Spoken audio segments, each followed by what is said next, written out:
The snow fell on Chicago that night as though the sky had decided to bury the city alive, and with it, every trace of the people it had already given up on. The worst blizzard in 10 years swallowed the streets of the South Side, erasing footprints faster than they could be made, as if the city itself wanted to pretend that those who had fallen had never walked there at all. Through that white silence, a woman dragged a suitcase across the frozen sidewalk, her head bowed against the wind, hands that had held so many patients through their worst nights, now trembling in the cold, useless in the snow. She ducked into the mouth of an abandoned subway station, sank down against the tiled wall, and held the medical bag to her chest the way a child holds the hand of a mother who is no longer there. Then, from the darkness deeper in the station, came a sound. The dry clash of metal, a muffled grunt, the heavy thud of a body hitting the ground. When Sienna dared to look, she saw 3 figures in the dim glow of a dying emergency light. 2 standing, one on his knees, and then, within a few heartbeats, everything reversed. The kneeling man rose to his full height, and his movements were so decisive, so cold, that she forgot to breathe. The other 2 fled up the stairs into the storm, running as though from something more terrifying than death itself. The remaining man stepped into the light. Tall, broad-shouldered, a black coat slashed open along the ribs where a knife had found him. He walked with a faint hitch in his right leg, the mark of an old wound, and then, without warning, he collapsed against the wall, one hand clawing at his own throat, gasping like a drowning man on dry land. Suffocating in the still, silent dark, Sienna did the only thing she knew. She began to hum her mother's lullaby, softly, to steady her own shaking heart, and impossibly, his breathing slowed. His hand shot out and caught her wrist. "I'll pay you any price," he rasped. "Just one thing. Don't stop singing until the sun comes up." And in Sienna's mind, only one question remained. A man who had just sent 2 armed attackers fleeing without daring to look back. What could live in the silent darkness that choked him so completely he would beg a stranger for a lullaby? Subscribe to our channel and journey with us through stories of healing, where kindness always finds its way home. The offer hung suspended between them, heavier than all the snow falling on the city above. Sienna did not move. Every nerve in her body was screaming a single command. Get up, grab the suitcase, disappear into the storm before it is too late. She had lived long enough on the edges of this city to know one rule that had never failed her. Men who offered money to strange women in the middle of the night were never the beginning of anything good, and a man who could send 2 armed attackers running into a blizzard without daring to look back was not the kind of man a sensible woman stayed near. Her feet were already shifting beneath her, ready to run. But then she looked at him more closely, and that look changed everything. The man was dying in front of her, and he did not even know it. He was trying to hide it, his jaw clenched, his shoulders still squared against the wall.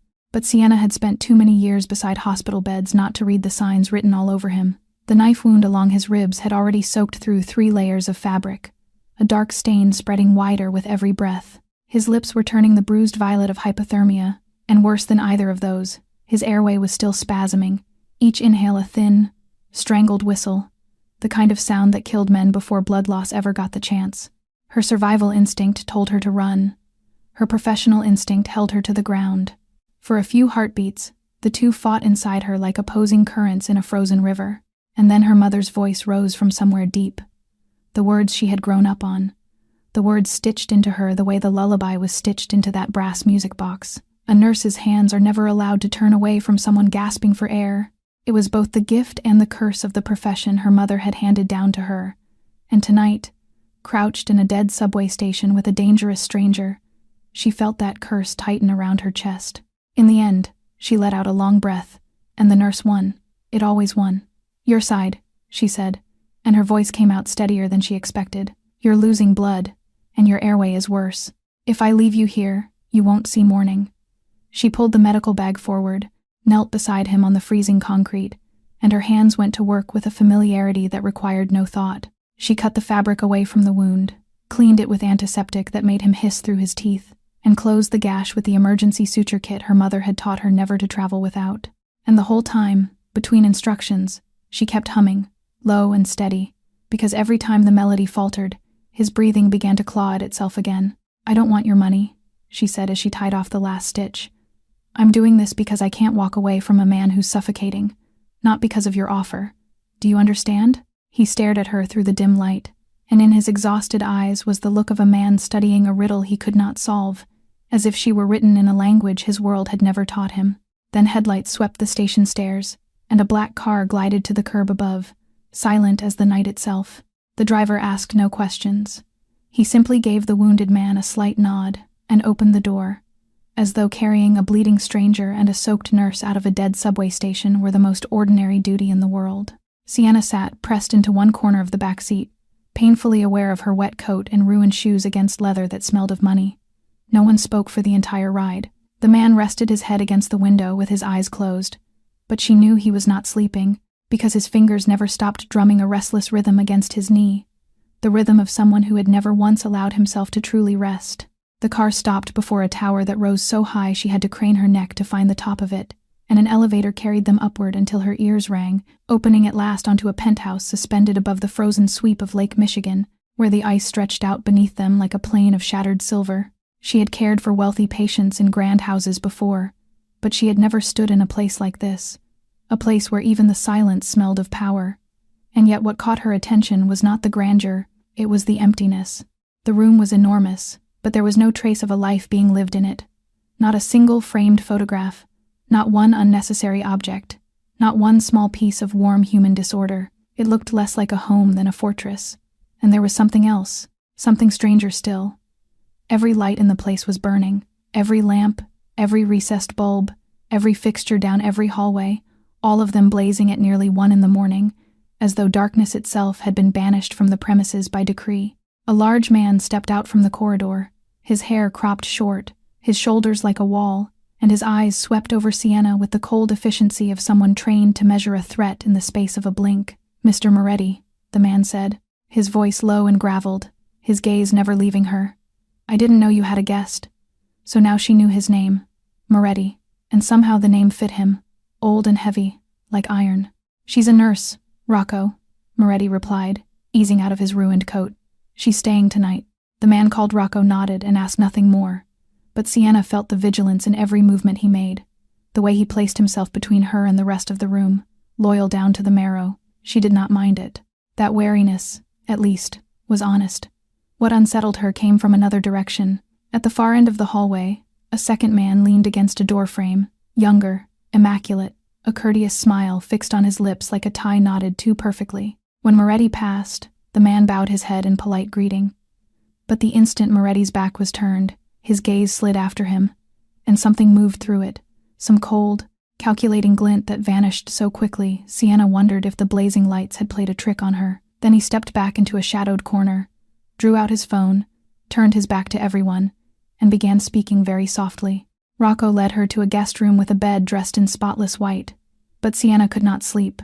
Through the wall came footsteps, steady, restless, pacing for hours, and beneath them, fainter, the sound of light switches being tested, one by one, down every hall. At last, unable to resist the nurse inside her, Sienna rose, pulled her coat over her shoulders, and followed the trail of burning lights down the hallway. She found him in a room lined with books she suspected were rarely opened, standing by the tall window with a glass of whiskey in his hand that had never once touched his lips. Beyond the glass, the frozen lake glowed faintly under the storm clouds, and every lamp in the room blazed as though it were noon. "You should be lying down," she said softly. "Those stitches need rest." He turned, and under the yellow light his face looked even more worn than it had in the subway station. The exhaustion carved so deep it seemed part of the bone. "Lying down doesn't do anything," he replied, and there was a bitter, self-mocking edge in his voice. "I can't remember the last time I made it through a whole night." She stepped closer and checked the bandage along his ribs, and he let her, as though he were too tired to resist. "You must think I've lost my mind," he said while she worked, a grown man begging a stranger in a subway station to sing until sunrise. "I've paid the best specialists in this country, men people wait a year to see. I've swallowed enough sedatives to drop a horse. Some of them knocked me unconscious, but that isn't sleep. That's just a darker room. They wired my skull, shone lights through my brain, ran their machines all night, and then shook their heads and wrote another prescription. None of it touches this thing. The moment the dark goes quiet, my chest closes like a fist. So when I heard you humming down there, and my lungs opened for the first time in longer than I can remember, I stopped caring how insane it sounded. It was the confession of a man who had run out of road." Sienna sat down in the chair across from him, and for the first time since the subway station, she looked at him not as a danger, but as a patient, She had seen this kind of exhaustion before, the kind that eroded a person from the inside until sleep became an enemy instead of a refuge. "You're not insane," she said. "You're just tired. More tired than medicine can reach." And then, almost without thinking, her hand slipped into her coat and drew out her mother's brass music box, the small worn thing she had carried for years like a charm. She wound the key with a motion so familiar it required no thought, because it was what her mother had always done beside the beds of patients who could not sleep, and set it on the table between them. The lullaby rose into the bright room, slow, steady, unhurried, a melody that never rushed and never stopped. She said nothing more, and then something strange began to happen. Moretti's breathing slowed. His fingers, clenched white around the arm of the chair, loosened one by one. The strained lines of his face eased, like a rope bound too tightly for too long finally being released. And before the song had wound down twice, the most powerful man on the South Side had sunk into sleep, breathing freely, deeply, for the first time in 4 years. Sienna kept watch over him all night, the way her mother had taught her. And when dawn spilled gray gold across the frozen lake, and he opened his eyes to sunlight, he looked at her with an expression she would never forget. Astonishment edged with something close to fear. The look of a man handed back a thing he had believed was lost forever. That morning, for the first time since she had stepped into the tower, Moretti looked like a different man, not restored, exactly, because 4 years of stolen nights could not be erased by a single one. But something in his eyes had settled, like water after a storm finally passes. He found her in the kitchen, where she was making coffee and trying not to touch anything that cost more than her monthly rent had. "I want you to stay," he said directly, without circling. "Not for one night. Long term. You'll have your own quarters, and you'll be paid more generously than any hospital ever paid you. All you have to do is exactly what you did last night." Sienna set the cup down slowly, and the old wariness rose in her at once, the instinct that had carried her through too many cold streets and too many closed doors. Everything about this sounded easy, and in her life, anything that sounded easy had always come with a hidden trap. "You don't even know my name," she said. "Sienna Walsh," he answered without hesitation, and she went very still. "Rocco looked into you last night. I know you're a licensed oncology nurse with 6 years at the bedside. I know Street. Augustin let you go a month ago and stamped your file so no hospital in this city will touch you. I know you're still carrying your mother's medical debt, that you don't owe a cent to anyone else, and that you have no address. And I know you're the legal guardian of an orphaned boy you've been paying a friend to shelter." A chill ran down her spine as she listened to her own life recited so smoothly, like pages read from a folder. "So you know I'm desperate," she said slowly. "And you think that makes me easy to buy." Moretti did not deny it, and he did not look offended. "I think it means we can help each other. You need a roof. I need something this entire fortune has never been able to buy me. That's a fair exchange, Miss Walsh. Nothing more and nothing less." She looked at him for a long time, weighing it. She knew exactly where she was standing. She knew the man in front of her lived in a world of silent black cars and blazing midnight lights and knife wounds he refused to explain, a world she did not understand and did not want to. But she also knew the cold of a night with nowhere to go, and she knew she could not keep wrapping her pride around herself like a coat forever. "If I stay," she said at last, "it's on my terms. I'm your nurse. Nothing else. I have my own room with a door that locks, and you never cross that threshold without my permission. I look after you when you need it, but I don't belong to you. I'm not your property, and I'm not a fixture in this building. And the day I decide to leave, I walk out that door without explaining myself to anyone." A brief silence. Then he nodded. "Agreed." "I'm not finished," she said, her voice hardening. "I don't want to know what you do to own all of this. I don't ask, and you don't tell me. I mend bodies, Mr. Moretti. That's my work. Whatever happens outside that elevator is your business, and I want it to stay out there." She wondered if he would be angry. Instead, the corner of his mouth lifted faintly, with that look of near admiration she had glimpsed in the station. "You're the first person in years who has dared to set conditions with me," he said. "Then maybe it's time someone dared," she replied. They shook hands, two strangers sealing an agreement both of them pretended was far simpler than it truly was, and as she released his hand, Sienna promised herself she would never forget who this man really was, and that she would keep her heart locked as tightly as the door to her room. The nights that followed settled into a rhythm of their own, and Sienna, who had been trained to observe and remember every small symptom in a patient, began to notice a pattern. She tested it carefully, the way she would trace the source of a fever. On the second night, She kept the music box in her coat pocket and simply sat quietly in the reading room while he tried to rest, and Moretti tossed until nearly dawn, rising twice to walk the halls, checking the lights, his breath tightening every time the silence grew too deep. On the third night, she wound the brass key and set the box on the table as she had done that first night, and in less than 1 hour, his breathing had slipped into the deep, even rhythm of true sleep. She repeated it again and again over the weeks that followed, not out of idle curiosity, but because she needed to understand, and the result never changed. It was not her presence that let him sleep. It was not the room, not the burning lamps, not the exhaustion stacked inside him like stones. It was the melody, that slow, patient, old-world tune, unwinding note by note, never rushing and never stopping, reached someplace deep inside him that medicine and machines had never been able to touch.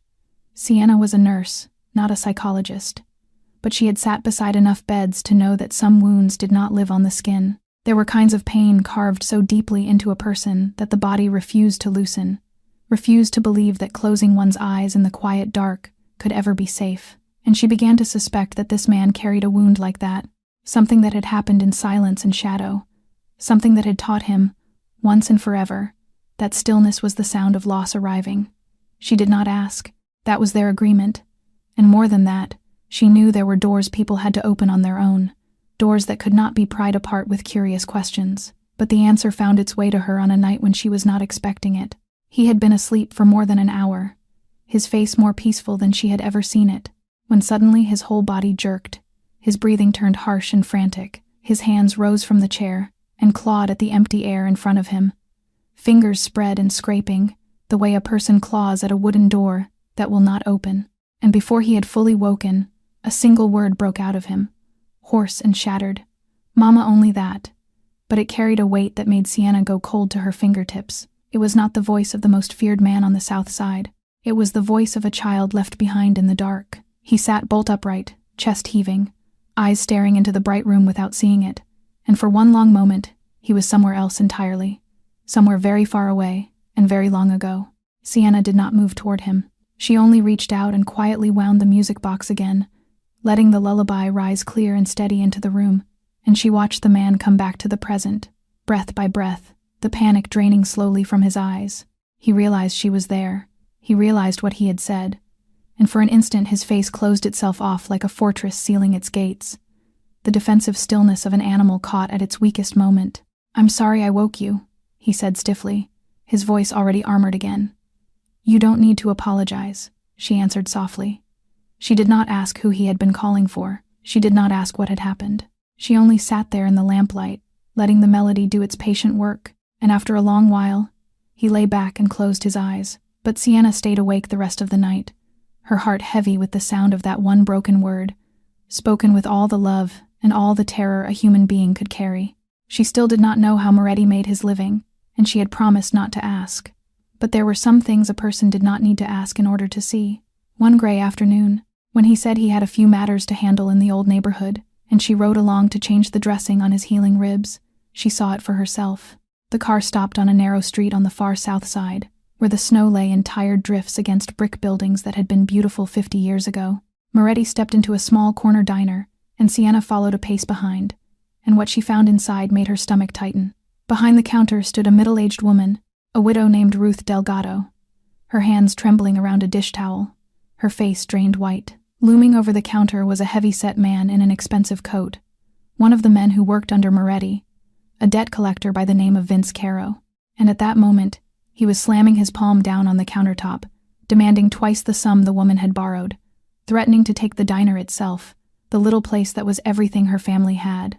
Sienna saw the woman's eyes dart toward the kitchen door, where a teenage boy stood frozen with a tub of dishes in his hands, and saw her push him gently back and pull the door shut, as though trying to build a wall between her son and the shame unfolding in the front room. Moretti stood silently in the doorway for a moment, watching, and Sienna felt the temperature of the room drop by degrees. When he finally spoke, he did not raise his voice at all. "Vince," just one word, spoken very softly, but the big man jerked as if struck with a whip, spun around, and every ounce of aggression on his face dissolved into naked fear. "Mr. Moretti," he stammered, "I didn't know you were coming down here. I was only collecting what's owed, like you instructed, like I instructed." Moretti repeated the words, his voice still gentle, and there was something in it that froze the entire room. He stepped forward, one unhurried stride at a time, and the faint hitch in his right leg did not make him seem weaker. It made him more frightening, like something that could not be stopped and had never needed to hurry. I told you to collect the amount that was loaned. I did not tell you to double it. I did not tell you to threaten a widow's livelihood. And I certainly did not tell you to walk into a place where there was a boy and make his mother close a door out of shame. Vince opened his mouth, and Moretti lifted one hand, and the man fell silent at once. What do you think power is? Moretti said. And now he stood close enough that his voice dropped to almost a whisper, yet every person in the room heard every word. Do you think it means tightening your grip around the throats of people who have nothing left to fight you with? A real man never gets stronger by trampling someone weaker. That isn't strength. That is cowardice wearing the clothing of strength. He turned to Rocco, who had entered behind them without a sound, and gave a slight signal. Mrs. Delgado's debt is cleared. All of it. And Vince doesn't set foot in this neighborhood again. See to it. Rocco led the shaken man out, and Moretti laid a thick fold of bills on the counter, enough to repair the worn little diner twice over, then turned and walked out before the stunned woman could finish stammering her thanks. In the car, Sienna studied him for a long moment, her mind tangled with everything she had just felt, the fear and the other thing beneath it. Why? She finally asked. Why bother with one small diner and a debt that means nothing to you? Moretti looked out through the window at the passing snow, and it was a long while before he answered, his voice distant, because I know what it feels like to be crushed under the foot of someone stronger when you have nothing in your hands. I know that feeling better than anyone alive.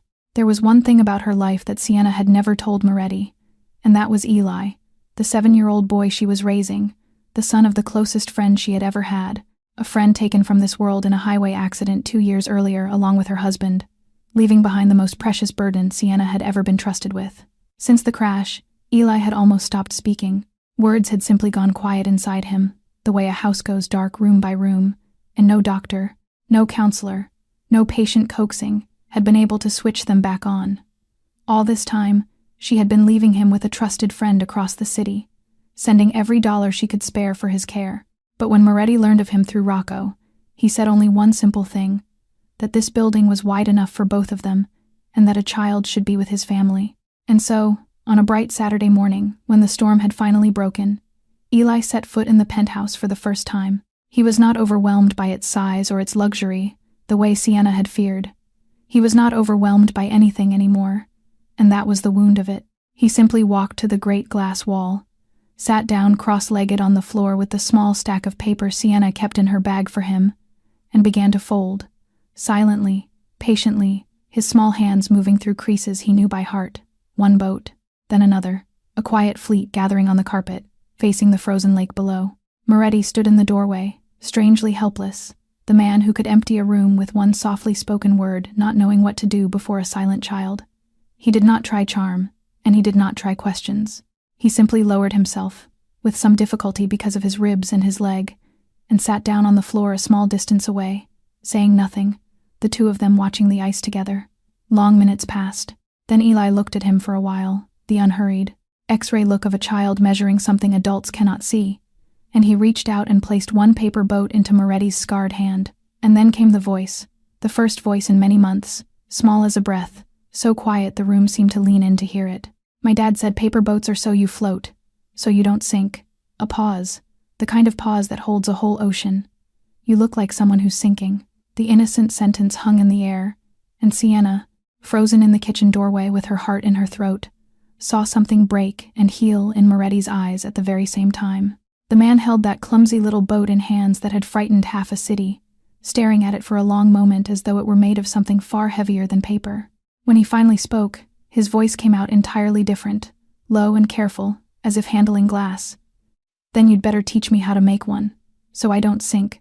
And to Sienna's astonishment, that was exactly what happened. All that gray afternoon, the fortress above the lake, filled with the soft sounds of folding paper, and the boys whispered, halting instructions, each word a small miracle climbing out of its silence, while the most dangerous man on the south side bent over sheet after sheet, ruining fold after fold with hands that trembled slightly, and starting again without complaint, until one crooked boat finally stood. That evening, passing the study, Sienna stopped short, Through the open door, she saw Moretti carefully setting the little paper boat on his desk, adjusting it once, then again, placing it exactly where he would see it every single day. The story was finally told late one night, after Eli had fallen deeply asleep down the hall, when Moretti and Sienna sat together in the reading room, with only the lullaby unwinding between them. Perhaps it was the little paper boat standing watch on his desk. Perhaps he was simply too tired of carrying it alone. He began softly, his eyes fixed on the empty air, as though he were reading from an old page he knew by heart, every single word, but had never once dared to read aloud. He told her he was 12 years old the winter it happened. His father owed his life to dangerous men and owed his debts to worse ones, and one night, the worst of them came to collect. He remembered being shaken awake in the dark, his mother's hands on his shoulders, her breath quick against his ear. Isabella Moretti did not scream and did not run. She pulled her son across the bedroom floor, folded him into the wardrobe among the winter coats, and pressed her lips to the thin gap in the door. "She told me to be her brave boy," Moretti said. "She told me that no matter what I heard, I was not to open the door. And then she did the thing she always did when I couldn't sleep, when there were storms, when the electricity failed. She hummed, right there against the crack in the wood, so softly no one else could have heard it. That old lullaby, the one her own mother carried over from the old country. She said, 'As long as you can hear the song, it means I'm still here.'" His fingers had gone perfectly still on the armrest, and his voice, when it came again, was even and terrible. So I listened. I heard the front door break. I heard men's voices, and things falling, and my father begging. And through all of it, under all of it, I could still hear her. That thread of melody through the crack in the door. She never stopped.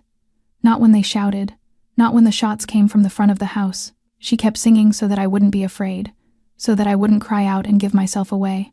And then, he paused, and the music box turned patiently through its notes, and Sienna did not breathe. And then the song stopped. The words fell into the bright room like stones into still water. I did what she told me. I didn't open the door. I sat in that wardrobe in the absolute dark, in the absolute quiet, and I counted the seconds. I counted all night, waiting for the song to start again. It never did. When the light finally came through the crack, I opened the door.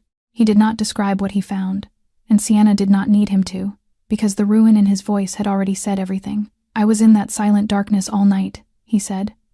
And for the first time since she had known him, his voice broke apart. And ever since, every time the night goes quiet, my chest closes up as though the song has only just stopped. 24 years, and my body still believes that silence is the sound of her leaving. Sienna sat very still, and in one breathless, aching instant, she understood everything. Why the lights burned all night in every room, why stillness strangled him, and machines could not reach it, and why her mother's music box, winding out that same old-world lullaby, could lull him to sleep when a fortune's worth of medicine had failed, because it spoke directly to the deepest, most wounded part of him, telling it the only thing it had ever needed to hear. "Tonight the song has not stopped. Tonight no one is leaving you." She offered him no hollow words of comfort, because she knew no words could reach that kind of pain. Instead, she only stretched her hand quietly across the space between them and laid it over his, the hand of a boy who had counted the dark alone. And she kept it there, warm and unmoving, until dawn was nearly breaking over the frozen lake. After he had poured out his pain, a gentle silence settled between them, broken only by the slow turning of the melody, and Sienna understood that now it was her turn. He had opened his door all the way to its darkest room. It would be unfair, she thought, to keep her own locked. She looked down at the brass music box on the table, its small key still turning, and for the first time she told him about its true owner. "This belonged to my mother," she began, her fingers lightly touching the casing, worn smooth by decades of winding. "She was a seamstress. She raised me alone in a 2-room apartment above a laundry, and she never once let me feel poor. When I couldn't sleep, she would wind this box and hum along with it while she worked, and I would drift off to the sound of the melody and her sewing machine together. To me, that was the sound of safety. That was the sound of someone staying." She drew a slow breath. "When I was 19, she found a lump. Cancer. And I did the only thing that made sense to me. I became an oncology nurse. I told myself that if I learned everything, if I trained harder than anyone, I could take care of her with my own hands. And I did. 6 years, every treatment, every protocol. I was there beside her chair. I measured everything myself. I checked every line, every dose, every milligram against the standard, because that was the one thing I could control." Her voice tightened. "But the treatments didn't work. Cycle after cycle. The doctors kept saying she wasn't responding. The tumors kept growing as though the medicine weren't even reaching them. Everyone said it was just biology, just bad luck, that some patients simply don't respond. And I believed them, because what else could I believe? I had done everything right." She was quiet for a moment, and when she went on, her voice had dropped to almost nothing. "The last night, I sat beside her bed and I counted her breaths. That's what they train us to do, count. And every time this melody wound down, I would reach over and turn the key again. Over and over, all night, as though as long as the song hadn't ended, she was still here, as though the music could hold her." Her eyes glistened in the lamplight, but she did not look away from him. "I'm an oncology nurse, Adrian. I have saved so many strangers. I have pulled people back who had no business surviving, and when it was the one person my whole life was built around, I sat there winding a music box and I couldn't keep her." As those words left her, something changed in the room. The two of them sat there, a kingpin of the South Side and a nurse with nothing to her name, two people who should have had nothing in common at all, and yet they were looking into each other's eyes and seeing their own wound reflected back, perfectly, terribly. Both of them had once clung to a sound to hold on to someone who was leaving. Both of them had counted through a long night, bargaining with the dark. Both of them carried the same nameless debt, the quiet, unkillable belief that surely they should have been able to do more. Moretti looked at her for a long time, and then he said the thing she had not expected, the thing that undid her. "So we're more alike than you think. Both of us are living by a song whose singer is gone." And in that moment, the final distance between them, that careful wall of suspicion Sienna had built brick by brick from the first night, quietly dissolved, not through a romantic gesture, not through a confession of love, but through something far deeper and far rarer, the complete understanding between two souls carrying the same scar, listening to the same melody, each keeping watch so the other would not have to count the dark alone. But that newly formed closeness did not last long before the brutal reality of Moretti's world came crashing in and shattered it. It happened on a night when Eli was away, sleeping over at the home of Sienna's friend across the city, a small mercy she would be grateful for until the end of her days. She had just turned off her reading lamp when the sounds began, shouts from the floor below, muffled but violent, the thunder of hurried footsteps on the service stairs, doors slamming somewhere deep in the building's bones. When Sienna stepped out of her room, her heart already climbing into her throat, she came upon a sight that turned her blood cold.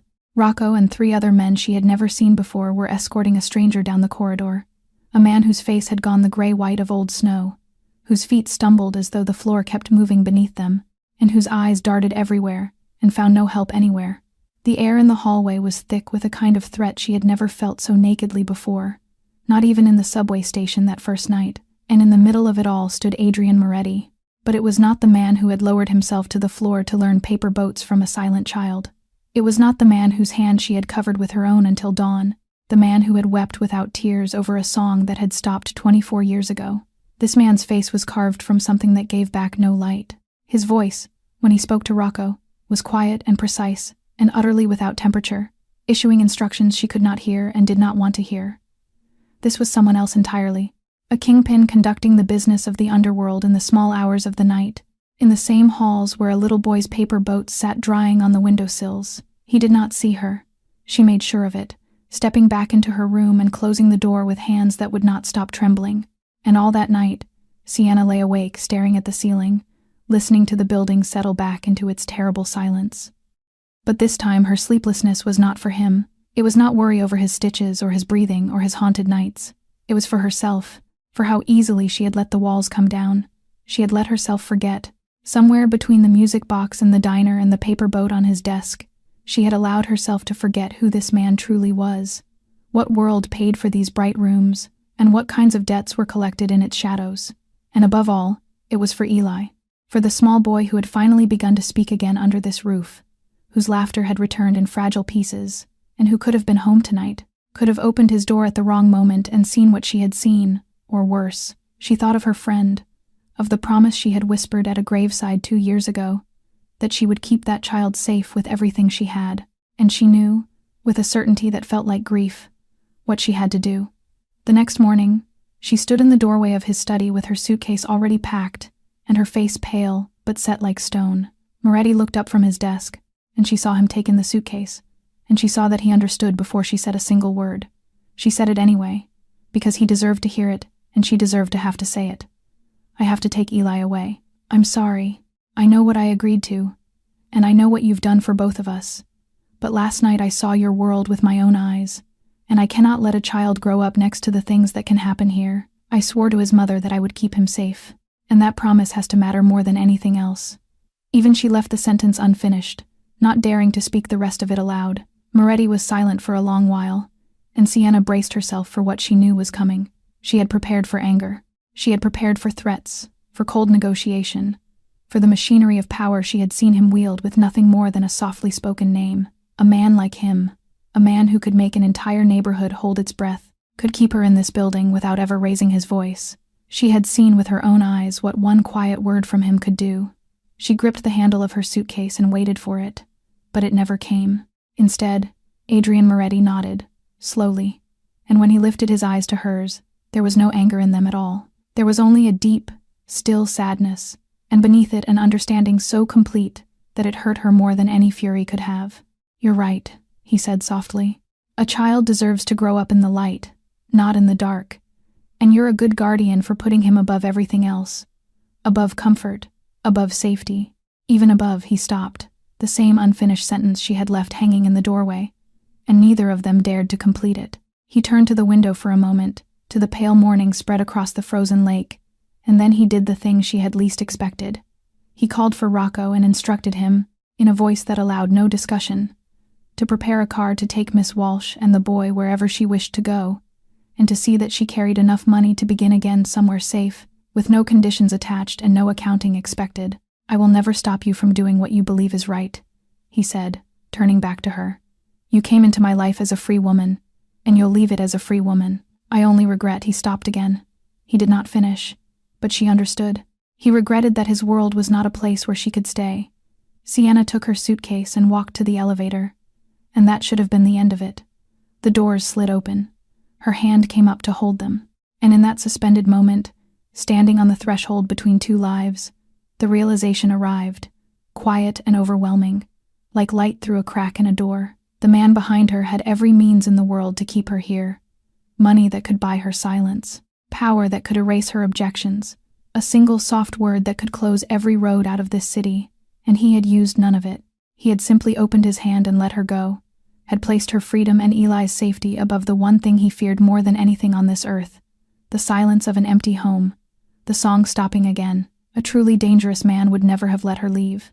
Only a man who truly respected her could have done it, and the man who had just done it, she understood with sudden, aching clarity, was not the darkness she had seen in that hallway. He was the one standing inside that darkness, holding a door open toward the light for everyone but himself. Sienna stood there, one hand on the elevator door, torn between the fear that had taken root in her the night before and the truth that had just bloomed through it. And then, slowly, she let the doors close, with her still standing on the outside of them. She stayed, not because the fear was gone, but because she had finally understood the difference between a dark world and a decent man forced to live inside it. But while she and Moretti quietly stepped into this new, unspoken chapter, somewhere else within his empire, in a shadowed corner where a phone glowed against a turned back, a storm was silently beginning to form. Sienna still did not ask about Moretti's business, and he still did not tell her. But there was one principle of his that even she had come to understand without a single question, because everyone in his world spoke of it the way people speak of gravity. Adrian Moretti never touched anything that destroyed human beings.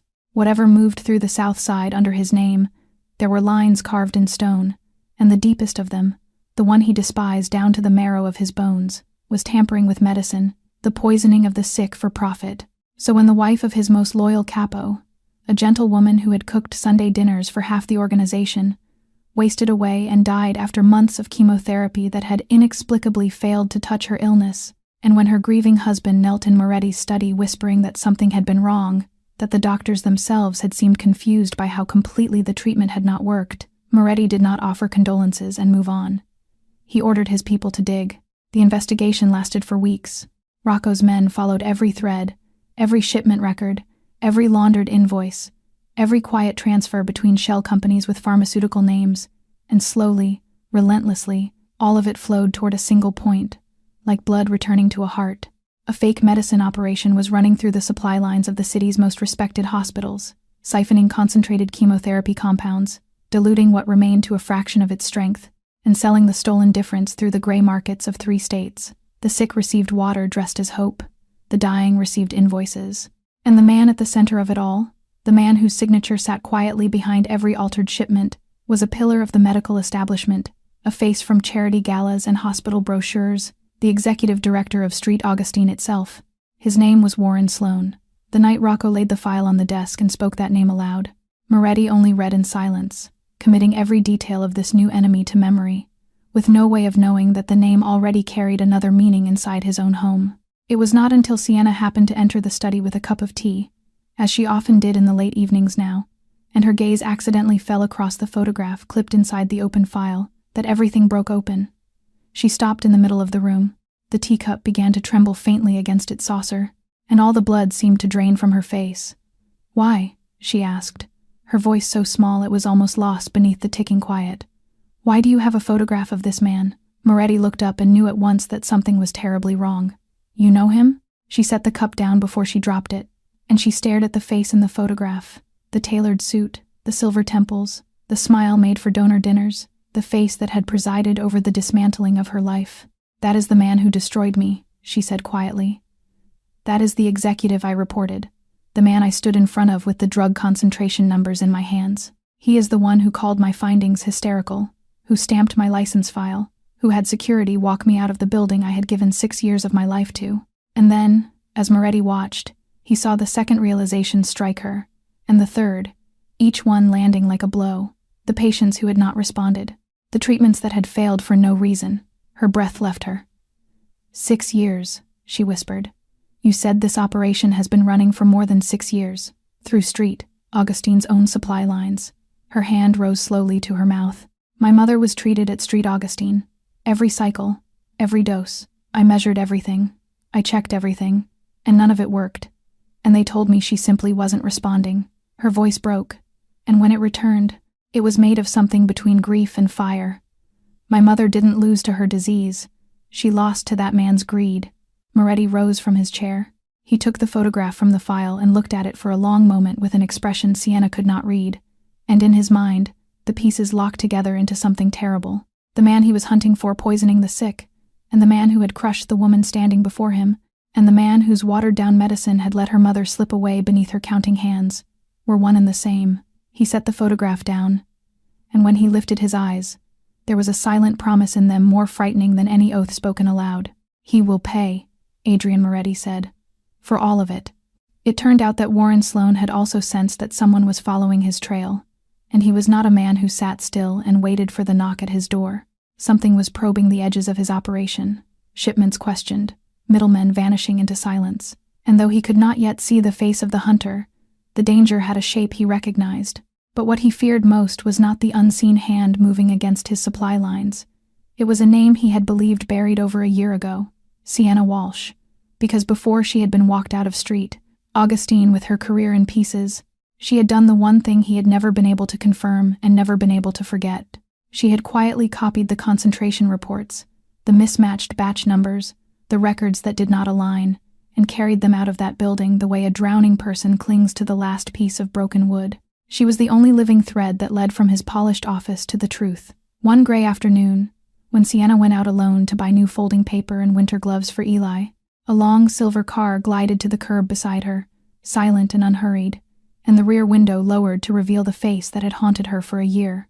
Warren Sloan smiled at her the way he smiled in hospital brochures, and invited her in from the cold with the easy courtesy of a man accustomed to hiding cruelty beneath good manners. After a moment of hesitation, Sienna got in, because she knew that sooner or later she would have to face him, and she preferred to do it with her eyes open. Inside, the car smelled of leather and expensive restraint.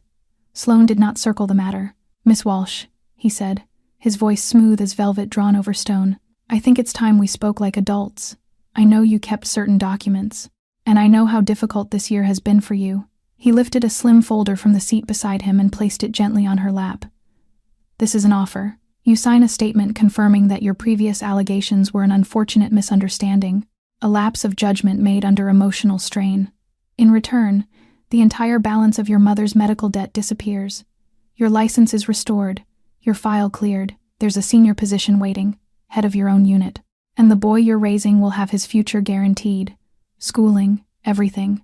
You'll have back everything you lost, Miss Walsh, and more besides." Sienna looked down at the papers on her lap, and for one long moment, temptation closed around her like a cold hand.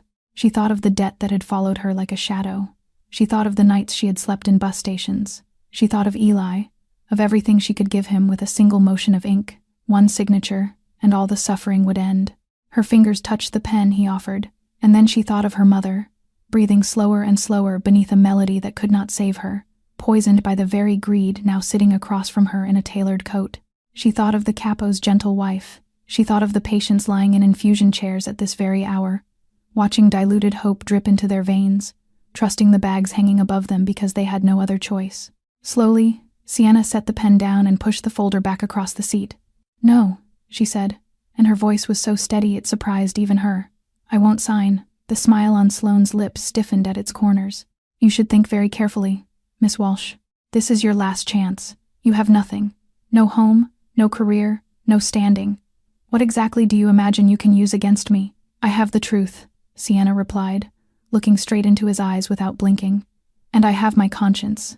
You can take my home, my work, my honor in the eyes of this city. You've already taken all of that. But there is one thing you will never buy from me and never steal out of me, and that is who I am. If I sign this paper, I betray my mother. I betray every patient you are still poisoning at this very moment. I would rather stand empty-handed with my head high than be rich and have to lower my eyes every time I pass a mirror." Sloane looked at her for a long moment, and for the first time, beneath the courteous mask, something venomous surfaced in his eyes, patient and cold. "Then you have just made a very grave mistake," he said softly. The car door opened. Sienna stepped out into the falling snow, her legs trembling and her head held high, leaving behind everything she might have reclaimed, and carrying with her the only thing she would never trade, her own dignity. For weeks now, Moretti had sensed that something was wrong, a wrongness he could not name but could feel the way old wounds feel weather. His enemy always seemed to be one step ahead of him. Shipments his men moved to intercept were rerouted hours before they arrived. Middlemen they had marked for questioning vanished from the city the night before the knock came. Sloane knew moves before they were made, anticipated roads before they were taken. And that could mean only one thing: someone was leaking from within. The thought gnawed at Moretti worse than any external threat ever had, because his trusted circle was small, deliberately small, and every name inside it belonged to someone he had chosen, someone he had built his life's architecture around. It was Rocco who uncovered the truth. After many nights spent quietly tracing every call, every account, every movement of every man with access to the inner rooms, he came to the study long after midnight and laid a thin folder on the desk without a word. And the name inside it made the entire room seem to stop breathing. Marcus Vale, the counselor with the perfect smile, the man who had stood at Moretti's right hand for 11 years, who had drafted his contracts and guarded his secrets, the man Moretti had lifted out of a debt-ridden nothing and shaped into one of the most capable minds in the city. It had been him from the very beginning, the figure lingering at the ends of hallways, the back turned in shadowed corners, the soft voice into a phone held too close. On too many nights when no one was supposed to be paying attention, Moretti summoned him the following evening, and when Vale walked into the study with his familiar courteous smile, Moretti said nothing at all. He only slid the folder across the desk. The smile on Vale's lips went out slowly, like a lamp on a dimmer. "I gave you everything," Moretti said, and the most frightening thing was that there was no rage in his voice, only a cold, aching sorrow. "I picked you up when you had nothing but creditors and a law degree. I trusted you like a brother. I let you into my home, sat you at my table, told you things I have never told another living soul, and you sold all of it to a man who poisons the sick. Why, Marcus?" Knowing there was no point in denial anymore, Vale let the mask drop, and the false courtesy fell away like a shattered shell, revealing the tired, cornered bitterness beneath. "Because Sloane owns me," he said. "The gambling debts you never knew about. He bought them all, every marker, 2 years ago. And because I was tired, Adrian, tired of being your shadow. You built an empire while I stood behind your chair holding your coat. Sloane promised me the one thing you never would: to be my own master, instead of the brilliant man standing forever behind the throne. You talk about loyalty. Loyalty doesn't cancel debts, and it doesn't give a man his own name." Moretti looked at him for a long time, and Sienna, standing silently in the doorway with the tea she would never deliver, saw in his eyes not the fury she had braced for, but a deep and terrible weariness. The loneliness of a man discovering that even inside his smallest circle, there had been no ground solid enough to stand on. This was the price of the world he lived in, a world where power could purchase obedience, but could never once purchase a heart. "You're wrong, Marcus," Moretti said softly, rising to his feet. "I never saw you as my shadow. You saw yourself that way. If you had come to me about the debts, I would have burned them in an afternoon. If you had asked for your own territory, your own name on a door, I would have given you the world. But you chose betrayal, and worse, you chose to stand beside a man who feeds poison to the dying." He gave Rocco a single silent nod, and that was all.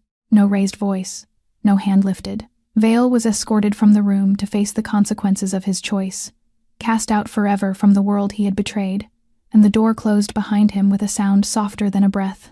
When only the two of them remained, Moretti stood with his back to her, facing the window and the dark lake beyond it, his shoulders bowed beneath an invisible weight. "You see," he said, without turning around, "this is my world, a place where even the people I love can drive a knife into my back at any moment.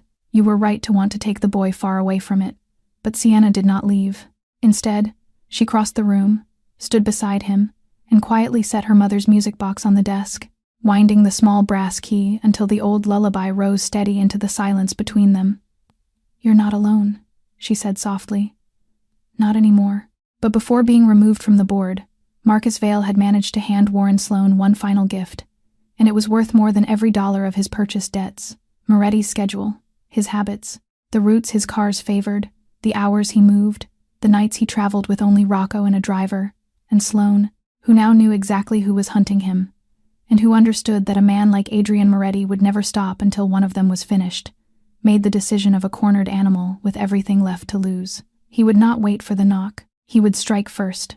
One reckless gamble with all of it, everything, pushed to the center of the table. That evening, before any of it began, Moretti and Sienna drove Eli out to the farmhouse of her oldest friend, beyond the city limits, a peaceful place with a wide snowy yard, a wood stove, and a patient old dog the boy had loved from the first minute.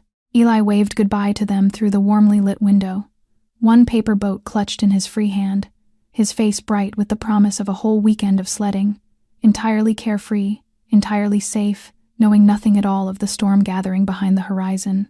And it was that image, that small hand waving through golden light, that would give Sienna the one thing she was going to need before the night was over: calm. The road back into the city cut through an abandoned industrial belt, warehouses standing like frozen ships in the snow, and it was there, on an old iron bridge above the rail yards, that the night tore open. Headlights burst from a side lot ahead, a second pair behind.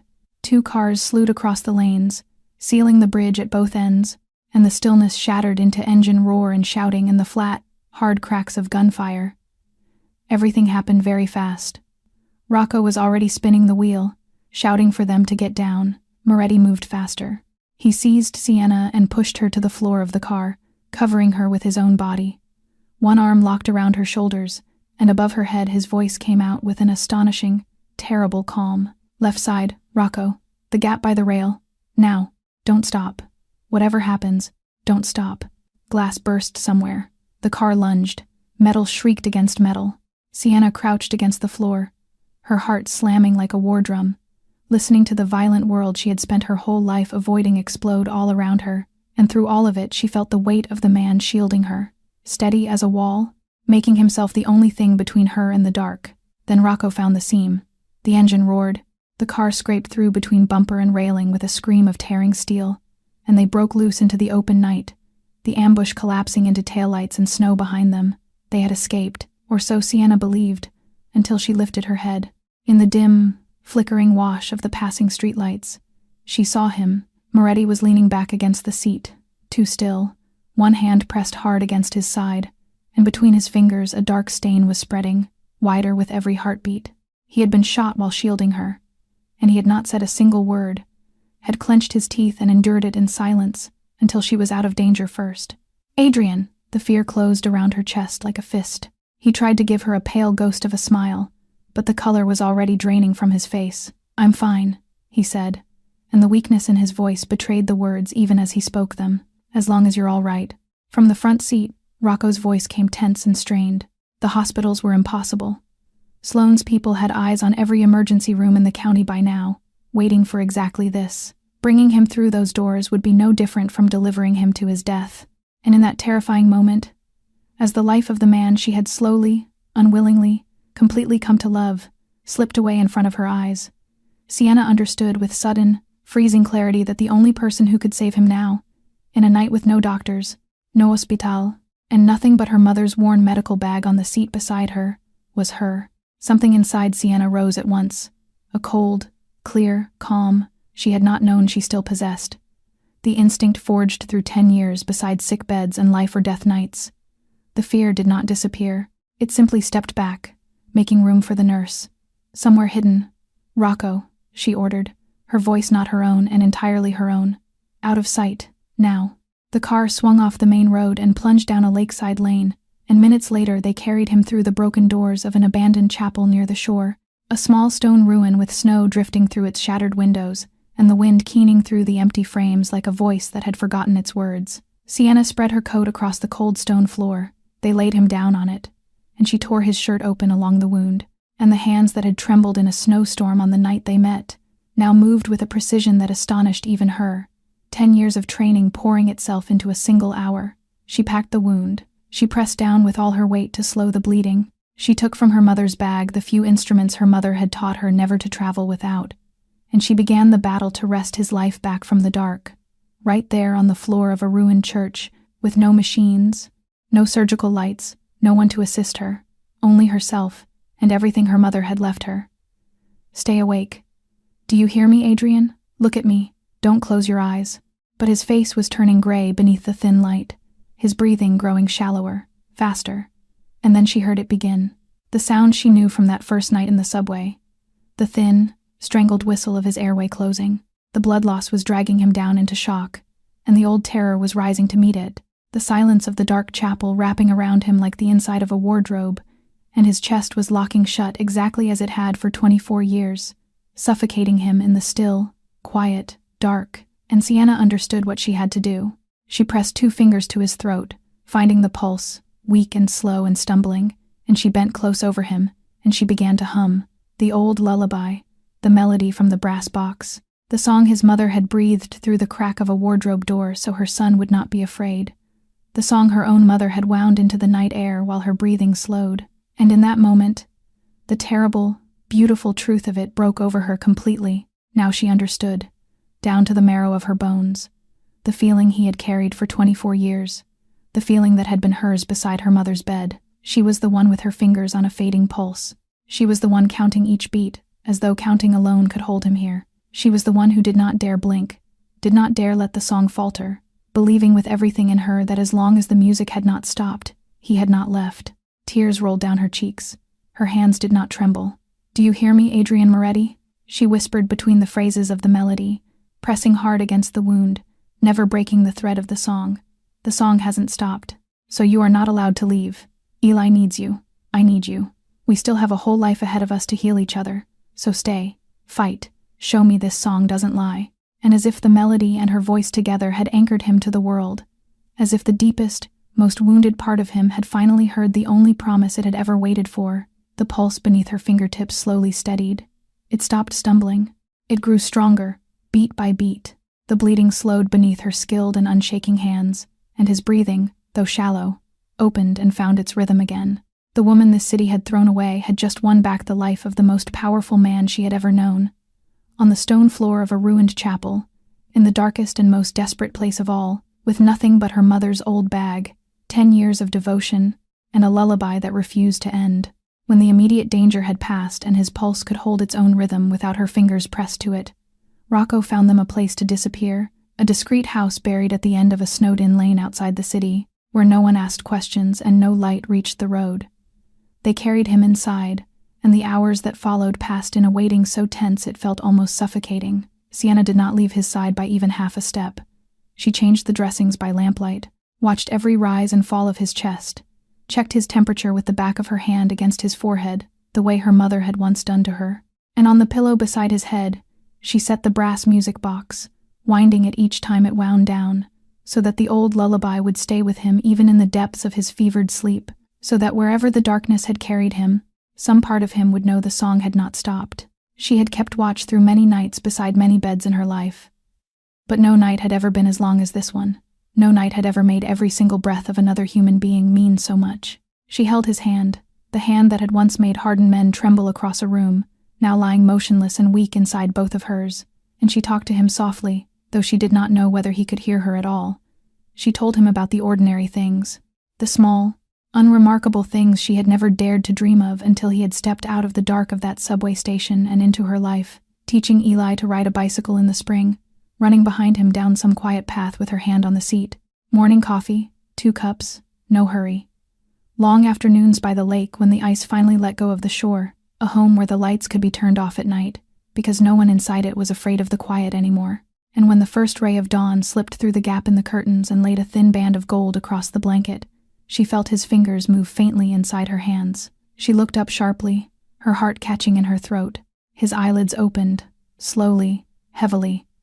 For a moment his gaze was still hazy and lost, drifting across the ceiling as though he were searching for the road back from somewhere very far away. Then his eyes found her face, and stopped, and something inside them cleared, and softened, and came home.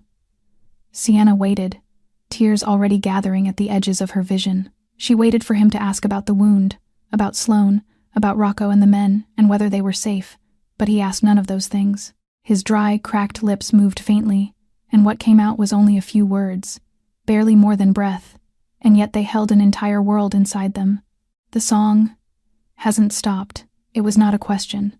It was a truth he needed to speak aloud in order to believe it was real. Because for 24 years, every time he had closed his eyes, he had lived inside the fear of opening them again into silence. The fear that the song would be gone, and the person beside him with it, the way it had been gone that morning, when a 12-year-old boy finally pushed open a wardrobe door. He was used to waking into emptiness. He had built a fortress of burning lights around that emptiness, but this time was different. This time he opened his eyes, and the melody was still turning softly on the pillow beside him, and she was still there. The tears Sienna had been holding back all night finally rolled down her cheeks, tears of an emotion she could find no single name for. Relief and exhaustion and a love so deep it ached in her chest like a second heartbeat. "It hasn't stopped," she answered, her voice breaking as she tightened her hands around his. "And it's not going to. I'm not going anywhere." He looked at her for a long time, and in that gaze was everything the two of them had never once said aloud, every confession neither had ever spoken. Because between them, love had never been a matter of words. It was presence. It was staying. It was one person keeping watch so the other could sleep through the darkest night of all, one hand refusing to let go of a fading pulse, one song that would not surrender to the silence. He squeezed her hand, weakly, but with everything he had, and in that small room washed with dawn, with the lullaby turning gently beside his pillow, two people who had once been broken in the very same place quietly became each other's peace.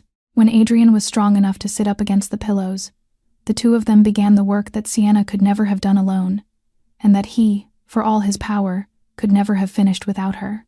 The documents she had guarded for over a year, the concentration reports, the mismatched batch numbers, the records she had quietly copied in her final days at Street, Augustine and carried through homeless nights, like a drowning woman, clinging to the last piece of broken wood, were laid side by side with everything his organization had unearthed. The shell companies, the rerouted shipments, the gray market sales stretching across 3 states, the money, traced dollar by dollar, flowing from the veins of the dying into accounts that all, in the end, answered to one signature, Warren Sloane's. Alone, her evidence had been the word of a disgraced nurse against a pillar of the city. Alone, his evidence was the work of shadows, unusable in the light. Together, they became something that neither Sloane's power, nor his money, nor his charity gala smile could bury. This time, Sienna was not standing by herself in an office on the 9th floor, watching men in suits exchange glances over her head. This time her voice was amplified by proof that could not be dismissed, placed carefully, piece by piece, into the right hands. Investigators who could not be bought, journalists who could not be frightened, hands capable of turning a whisper into thunder. And thunder is what it became. The truth about what Sloane had done, about the innocent people who had paid with their health and their lives so that his hidden accounts could swell, broke over the city like the spring cracking of lake ice. The empire of lies he had spent a decade building collapsed in the space of weeks. The hospital board that had once applauded him now scrambled to disown him.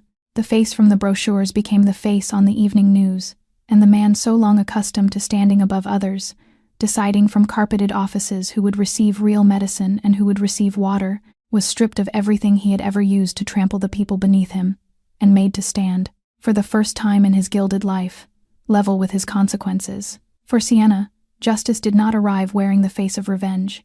It arrived quieter than that, and it arrived deeper. It came as truth returned to its rightful place. Her license was restored. The stamp was lifted from her file, and the people who had once walked her out of that building had to acknowledge, publicly, that the woman they had thrown away had been the only one brave enough to tell the truth from the very beginning. But what warmed her heart most was none of that. It was a single line in the investigators' findings, one name among the victims whose records had helped expose the crime.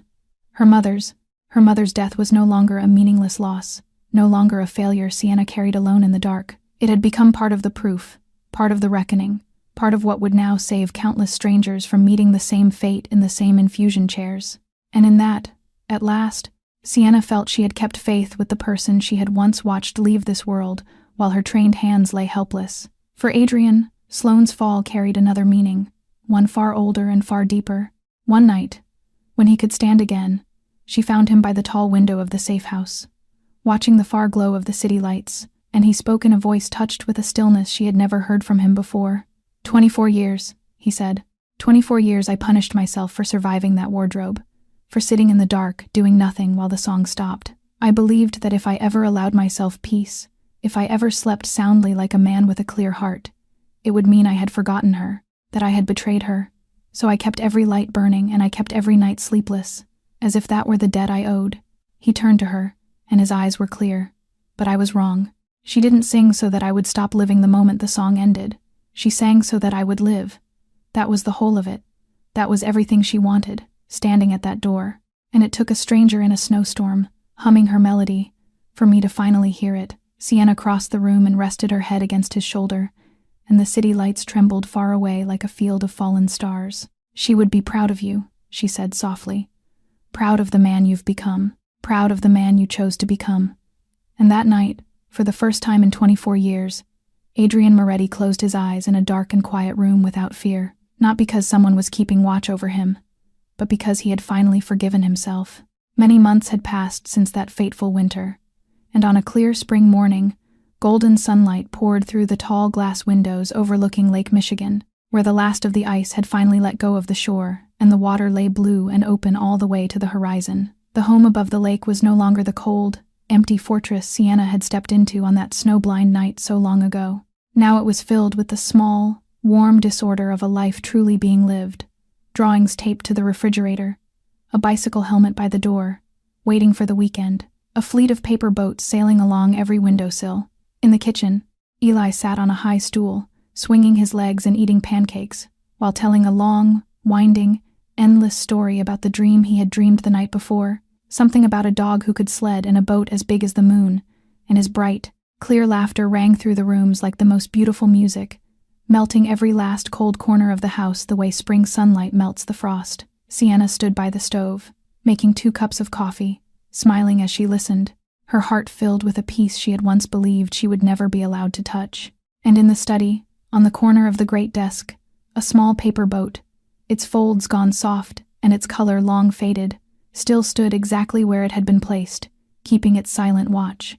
In the next room, Adrian Moretti was still asleep, the man who had once gone 24 years without daring to trust the dark, who had once paced the halls of his own home like something caged, now lay with a peaceful face, his breathing deep and even, sunk in a full and quiet rest, and not a single lamp was burning anywhere in the room. On the small table beside the bed, her mother's brass music box sat silent, its key unwound, because Sienna understood now what she could not have understood at the beginning. It was never truly the music box that healed him. The melody had only been the doorway, the first gentle word spoken to a wounded heart, telling it that it was safe. What truly healed him was everything that came after. The presence of someone who stayed, the certainty that when he closed his eyes at night, he would not wake into loneliness, the quiet, enduring love of a home where he finally belonged. She carried the coffee in and stood watching him sleep for a little while longer, and as though he sensed her there, he slowly opened his eyes, and this time there was no panic in them, No lost searching, no fear of the silence, only a gentle smile forming as he found her face. And beyond her, the sound of Eli's laughter drifting in from the kitchen. "Good morning," he said, his voice still heavy with sleep, but warm as the light on the water. "Good morning," she answered. And in that simple moment, no power, no fortune, no empire in this world could compare with what they had. Because at last, after all the breaking and all the loss, two shattered people had found the one thing money could never buy and power could never seize: a peaceful place to belong, a hand to hold in the darkness, and a reason to wake each morning with a smile. And if Sienna's journey teaches us anything, it is this: kindness, no matter how small, no matter how quietly it is given on the coldest and stormiest night, always finds its way back home. Sometimes, in the very moment we believe we have lost everything, we are standing closer than we have ever been to the most precious thing we will ever find. And what heals the deepest wounds of the human soul has never been power or wealth, but the feeling of being safe, being understood, and being loved by someone willing to stay beside us, even through the darkest night, until the song of dawn begins. If the story of Sienna and Adrian has touched your heart, please subscribe to our channel, leave a like, and share this video, so that together we can spread meaningful stories to more people every single day.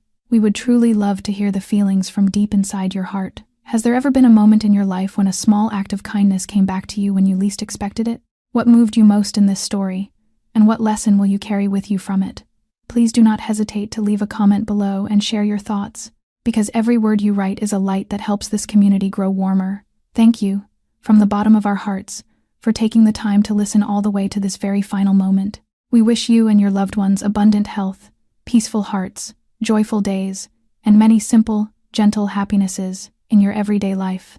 Goodbye for now, and we will see you again in the next story.